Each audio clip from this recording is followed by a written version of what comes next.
Some stories fade with time, buried beneath silence, lost in forgotten files, or dismissed as mysteries that will never be solved. But behind every case is a voice that was never heard, a truth still waiting in the dark. This channel is dedicated to the victims, the unanswered questions, and the stories that refuse to disappear. Because somewhere, someone still knows what happened. Welcome to Cries Unheard in the Darkness. Interstate 10 is a vein of asphalt that cuts across the Florida Panhandle. It's quiet, rhythmic, and to most drivers, entirely forgettable. But on a Wednesday night in 1988, a truck driver saw something that would haunt Columbia County for decades. At 9 p.m., a call came into dispatch. A toddler's body lay in the westbound lane, near mile marker 303. The scene was gruesome. This wasn't a hit and run.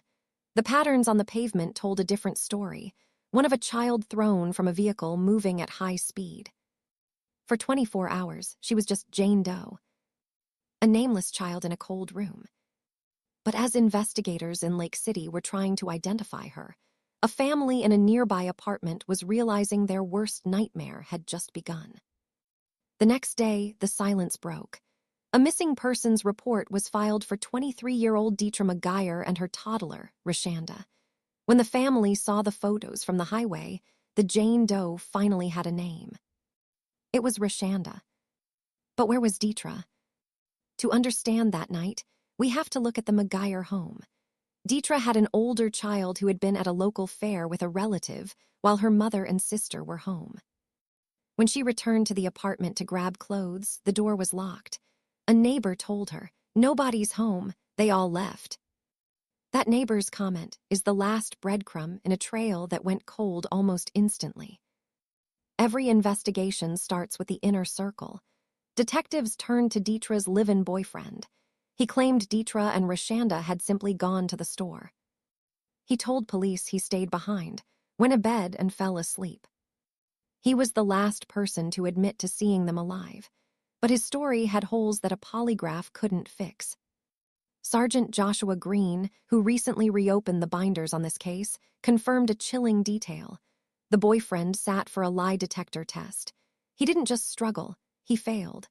Yet in 1988, a failed polygraph wasn't a smoking gun. Without a body for Detra or a weapon, the trail stalled. Why would someone drive to the interstate just to discard a child, while the mother vanished into thin air?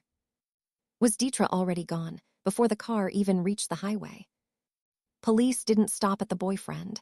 They looked at a man believed to be Roshanda's father, but timing was his alibi. Records placed him in the military, stationed overseas at the time of the murder. For years, the case gathered dust. The binders grew yellow, but the science of 1988 is not the science of today. Sergeant Green has spent a lot of time living in these files. He's looking at the things the original investigators couldn't see. Clothing, fibers, and biological evidence have been sent to the Florida Department of Law Enforcement.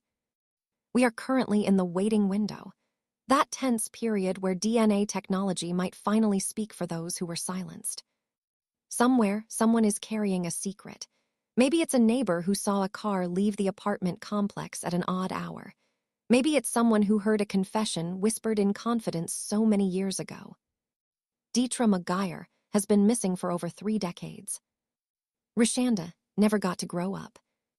The Columbia County Sheriff's Office believes the answer is still in the community. If you lived near the McGuires in 1988, if you saw a car parked on the shoulder of I-10 that November night, your memory may be the key. It is time to bring Detra home. If you have any information regarding the case of Detra and Roshanda McGuire, please contact the Columbia County Sheriff's Office or Crime Stoppers. Thanks for listening to Cries Unheard in the Darkness. If this story stayed with you, you're not alone. Subscribe, because the darkness always has more to say. Until next time, listen carefully.